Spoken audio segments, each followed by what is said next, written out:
Welcome back to Critical Moment. We're still with the big boss of Low Thailand, who is about to give us advice. Kun Jeremy, you've been working all over the world practically with a lot of people. I think the expat watching this show would like to hear what would you advise them, and whatever you advise them, is it applicable to any place in the world? I think there's a difference between traveling to places on business versus actually living in a new country. I think a lot of the people come here probably have done sort of global jobs before, where you're constantly on a plane, but you never get that chance to immerse yourself into a country. But I think sort of living here is a country of really exciting opportunities. I think you need to take your time to understand more about the people. I'd recommend a cultural context course when you first arrive. There are certain things you may do that would be considered completely normal in the West, but would be here sort of bad business etiquette. So I think it's right to do that. I think initially you need to come with the mentality that you are a guest in this country. And to do that, I think you need to respect people's values, views, the religion and elements like that. So do as much as you can to learn and understand that. But I think on the counter side of that is I was, I suppose, sent here for a reason by my global bosses, Yes. as I'm sure other people will, and they've sent you here because of a certain skill set that you have. So you need to try and remember why you were sent here, as well as integrate with the local sort of community and society and match those two elements together. I understand that you are sent here with some talents that you have, perhaps the know-how of running this business. But how you communicate to the Thai people or any other people around the world would be different from the market that you used to work with. My question is, before you come to Thailand, did you have to take those introduction to Thailand 101? Yeah, I did quite a lot of reading. There's a great series called Culture Shock, a series of sort of books. So you self-learn? Yeah, so I did sort of quite a bit of reading on that. I'd been to Thailand a couple of times. I knew some people that already worked in this office, so I could have conversations with them about it. But as in life, there's nothing like hands-on experience, and it is very, very different. Previously, I was running our companies in Central Eastern Europe and Russia. So the way you would do business in Russia is certainly very different to the way that you would do business here. Yes, Yeah. yes. Now, you have mentioned the word cultural shock. What have you faced with the cultural shock issue? Was it the same as what you have read in the book? To a certain aspect, but And not it's still a actually shock? entirely. No, I think, I hope I've managed to get used to it now. I think you have sort of a 6-month honeymoon period where everything's glitzy, Was that true fresh with you? and new and exciting. Absolutely, Okay. yeah. And then I think into the second 6 months, you sort of, a greater reality sets in. Yeah. I was here for 6 months on my own actually before my family came. Okay. So I lived a sort of bachelor lifestyle, and then the family arrived, and that's changed the sort of Honeymoon equation is of it. over. So the honeymoon is over, and there's a reality. But I think what you can't do is sit back and expect people to come to you. I think you need to get out and investigate the country and the people. I mean, I think whilst we're here, and I hope we're here for some period of time, to learn as much, see as much as you can. So travel as much around Thailand and talk to people. Talk to the people, not just the people of Low, Thailand, but the people who are Thai in general. Yeah, I think it's. I don't speak Thai yet. I need Do you to. feel the need to speak Thai? I think I would like to. I think again. I think it's. I don't want to be the sort of expat that will turn up and think there is an expat-only lifestyle to have. That's not right. The Thai people that you work with are certainly very welcoming. I think obviously it's harder to drum up conversations on the street with people. But mixing with the people from here and with clients as well that are Thai, it's certainly a very interesting experience. And you come here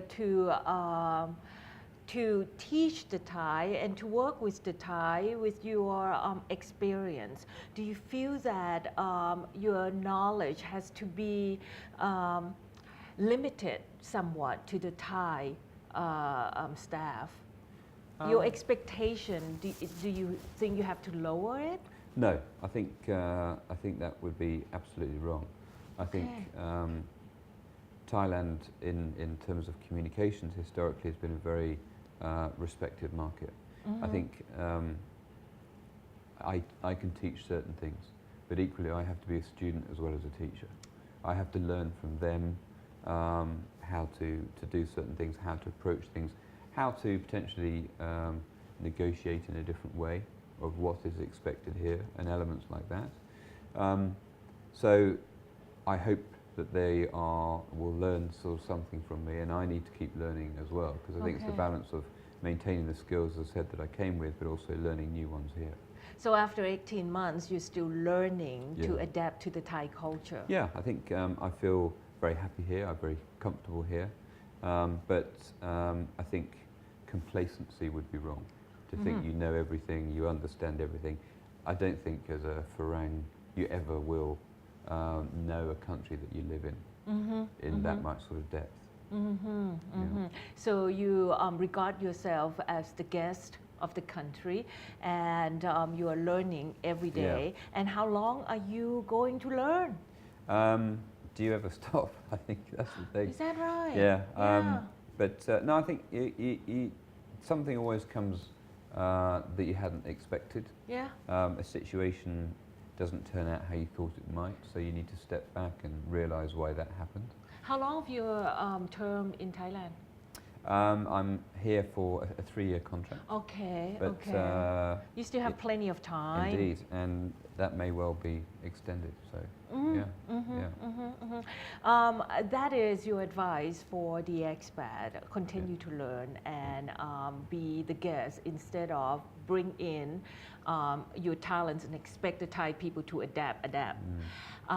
What would you advise otherwise to the Thai people then, working for expat like you? I think probably give us time. I think the Thai people are very patient. I think it's have some probably understanding that we will do things wrong in a behaviour aspect, and forgive us initially as we start to learn, or actually teach us, which I know I find it very interesting here is when you speak in public or to people, people never ask you questions. It seems to be a Thai thing that I've been told. You shouldn't put your hand up in class if you don't understand or you want to ask a question. You mean cold call? Yeah. So don't be worried about approaching us, helping us learn where we may have done something wrong quietly on a one-to-one, and that will be. But you know, we have to earn the respect of the Thai people, and obviously I have to learn to appreciate the qualities of my people as well. I expect a lot of them, and I don't think that is an unfair thing to do. And you know, the majority of those deliver upon that. And obviously, the quality of your people is at par with the quality of law across the world. Yeah.